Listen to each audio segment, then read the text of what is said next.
La Iglesia Apostólica data pues desde la ascensión de Cristo, año 30 después de Cristo, hasta la muerte de Juan, el año 100 después de Cristo.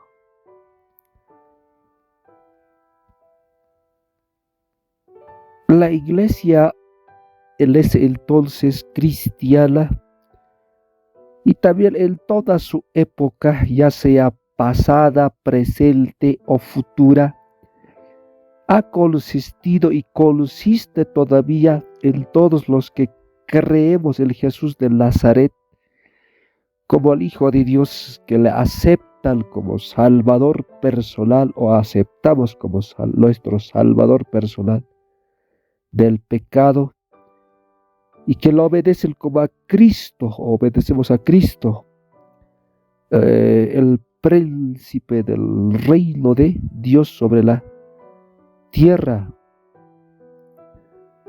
La iglesia de Señor Jesucristo comenzó su historia como un movimiento mundial, cuando el día de Pentecostés, a fines de la primavera del año 30 después de Cristo, 50 días después de la resurrección de nuestro Señor Jesús, y 10 días después de su ascensión, durante el ministerio de Jesús, sus discípulos creyeron que Él era el tan esperado Mesías de Israel, el Cristo.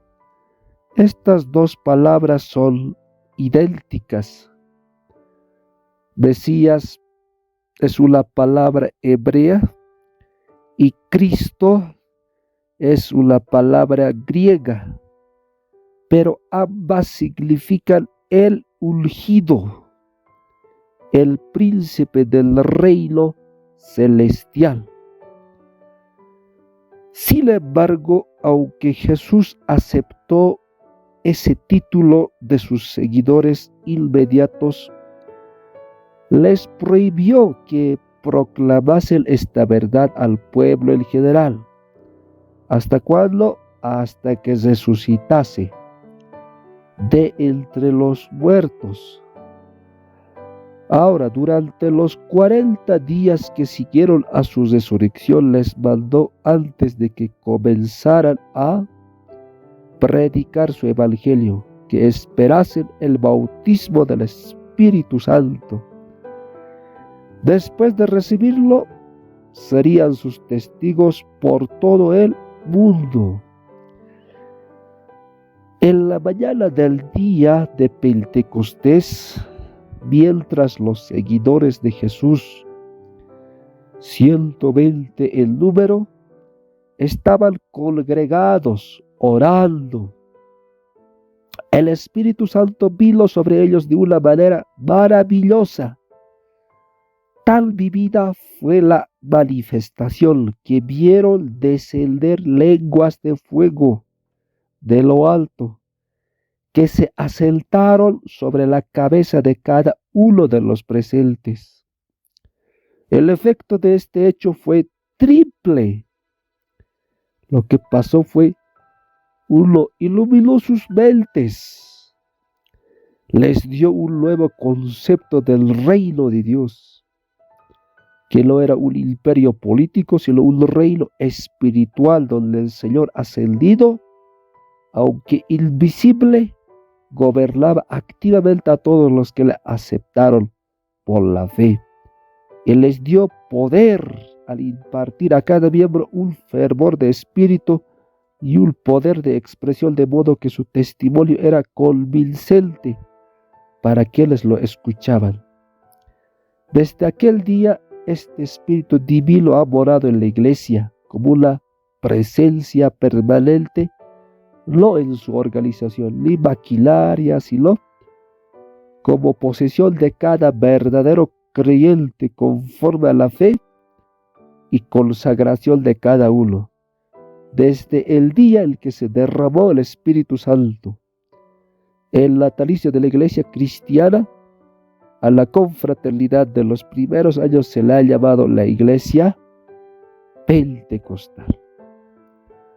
La iglesia empezó en donde, en la ciudad de Jerusalén, y es evidente que se limitó a aquella ciudad y a sus alrededores durante los primeros años de su historia.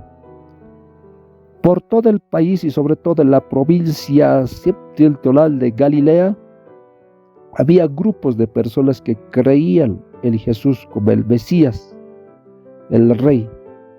Sin embargo, no nos ha llegado ninguna constancia de su organización y reconocimiento como ramas de la iglesia.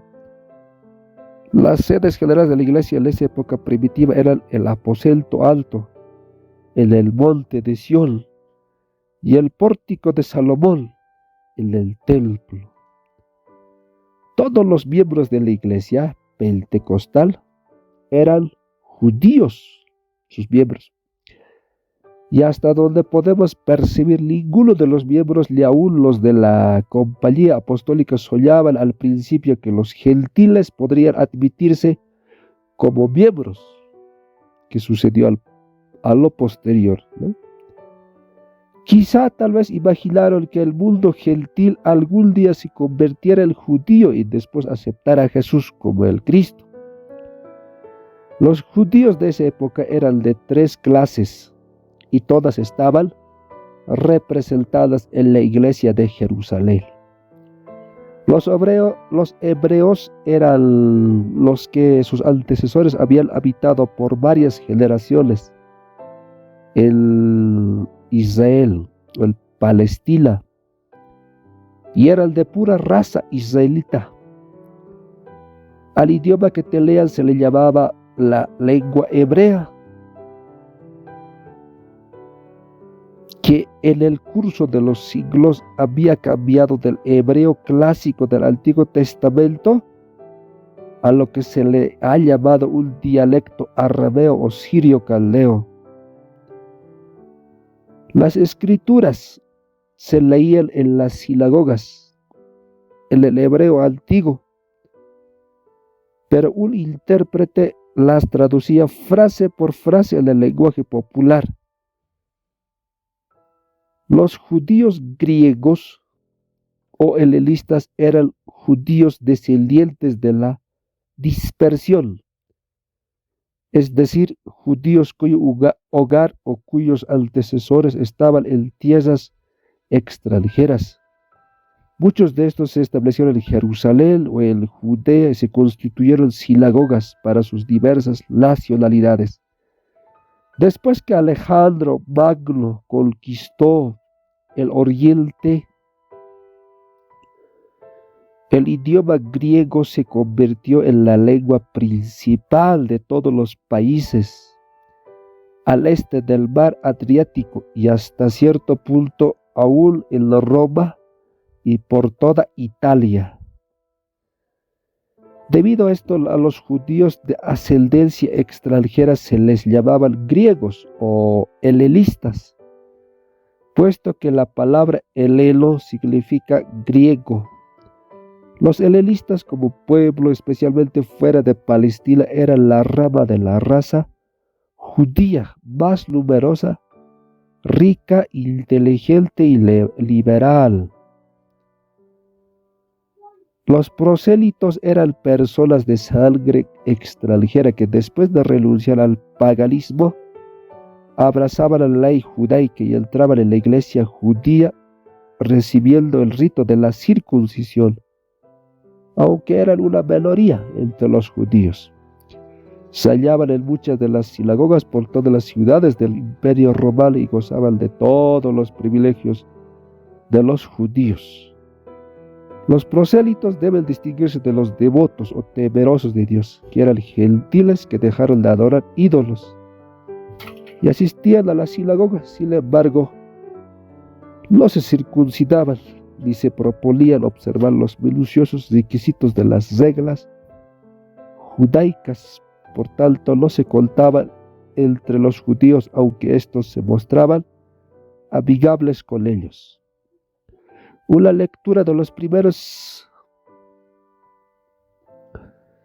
tiempos de la iglesia demuestra muy primitivo la actitud israelita, ¿no? Durante esos tiempos, el apóstol Simón Pedro era el líder de la iglesia. En cada ocasión sale al frente como el proyectista, el predicador, el obrador de milagros y el defensor de la naciente iglesia. Esto no se debía a que Pedro fuera papa o gobernante, debidamente logrado, sino que era el resultado de su prontitud, el decidir, su facilidad de expresión y su espíritu de líder. Al lado del práctico Pedro vemos al contemplativo y espiritual Juan, que rara vez habla, pero que los creyentes lo tenían en gran estima. A una iglesia relativamente pequeña en número, donde todos eran de una ciudad, de una raza, obedientes por completo a la voluntad de su Señor ascendido, y el comunión con el Espíritu de Dios no le hacía falta mucho gobierno. Los 12 apóstoles administraban este gobierno y actuaban como un cuerpo, siendo Pedro su portavoz. Una frase del Hechos 5:13, el capítulo 5:13, que dice: de los demás ninguno se atrevía a juntarse con ellos, mas el pueblo los alababa grandemente. Da a entender el respeto que tanto creyentes como el pueblo tenían a los apóstoles. Al principio la teología o creencia de la iglesia era simple. La doctrina sistemática la desarrolló Pablo más tarde. Sin embargo, podemos ver en los discursos de Pedro 3 doctrinas que resaltaban de un modo prominente y que se consideraban esenciales. La primera y la mayor era el carácter mesiánico de Jesús.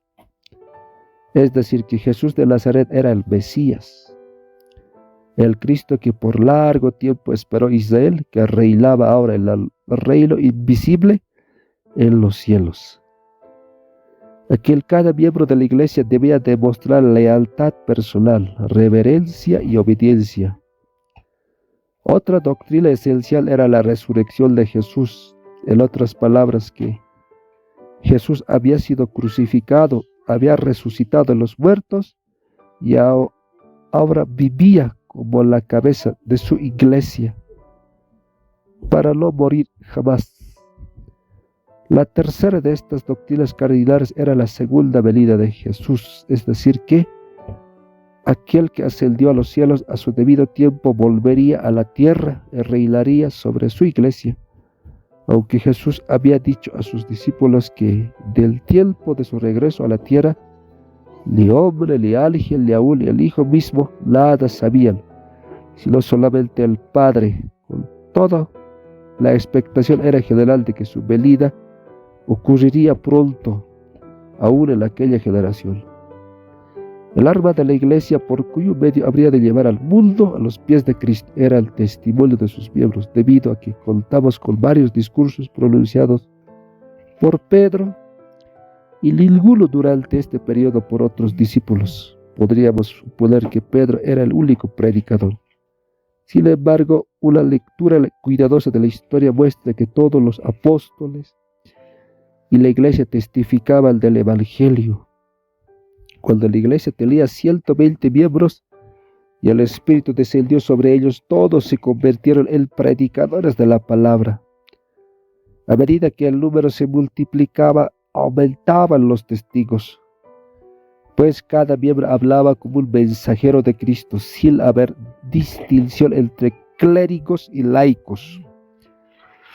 A finales de este periodo, encontramos a Esteban elevándose a tal eminencia como predicador, que aún los apóstoles son menos prominentes. Este testimonio universal influyó con poder en el rápido crecimiento de la iglesia. Al principio de este grandioso esfuerzo, este puñado de gente sencilla necesitaba ayuda sobrenatural, pues se proponía sin armas ni prestigio social transformar una nación a pesar que tenía que afrontar los poderes de la Iglesia Nacional y del Estado. Esta ayuda apareció en forma de grandes obras o maravillas. A los milagros apostólicos se les han designado como las campanas que llaman al pueblo a la adoración. Leemos acerca de una obra de sanidad efectuada en la puerta del templo llamada La Hermosa. A esto le sigue de inmediato una multitud que escucha a Pedro y se rinde a Cristo. Tenemos asimismo el relato de un milagro de juicio, la muerte repentina de Ananías y Zafira. Después que Pedro los reprendiera, este juicio constituyó una amonestación contra el egoísmo y la falsedad. Leemos del efluvio de poder divino en la curación de muchos enfermos. Este poder no se limitaba a Pedro ni a los apóstoles. También se menciona que Esteban realizó prodigios y milagros. Estas obras poderosas llamaron la atención, motivaron la investigación y abrieron los corazones de las multitudes a la fe de Cristo. El amor de Cristo que ardía en el corazón de esta gente hacía que también mostrara un amor hacia sus condiscípulos, una unidad de espíritu, un gozo en la comunión y especialmente un interés aplicado en los miembros necesitados de la iglesia. Leemos acerca de una entrega de propiedad de parte de los discípulos más ricos, tan general como para sugerir el extremo del socialismo en una comunidad de bienes. Sin embargo, en cuanto a este aspecto de la iglesia pentecostal, debe notarse que era por completo voluntario. No se hacía bajo la compulsión de la ley. Ni los pobres demandaban la propiedad de los ricos, sino que estos espontáneamente daban a los pobres. Se puso a prueba en una comunidad pequeña donde todos moraban en la misma ciudad, en un conglomerado altamente selecto. Todos llenos del Espíritu Santo aspiraban en su carácter a reproducir los principios del Sermón del Monte. Leemos además que esta práctica surgió con la esperanza del pronto regreso de Cristo, a cuya venida las posesiones terrenales ya no serían necesarias. Vemos que como experimento financiero fue un fracaso que pronto abandonaron y que dejó a la iglesia de Jerusalén tan pobre, que por espacio de una generación se hicieron colectas en el extranjero para su subsistencia. También que el sistema desarrolló sus propios males morales, como el egoísmo de Ananías y Zafira. Aún estamos sobre la tierra y necesitamos el acicate del interés propio y de la necesidad. El espíritu de esta dádiva liberal es digno de encomio, pero su plan quizás no haya sido muy acertado. En general, la iglesia pentecostal no tenía faltas, era poderosa en fe y testimonio, pura en su carácter y abundante en amor. Sin embargo, su singular defecto era la falta de celo misionero. Permaneció en su territorio cuando debía haber llevado el evangelio a otras tierras y a otros pueblos. Necesitaba el estímulo de la severa persecución para que le hiciera salir a desempeñar su misión mundial, a decir verdad. Recibió tal estímulo.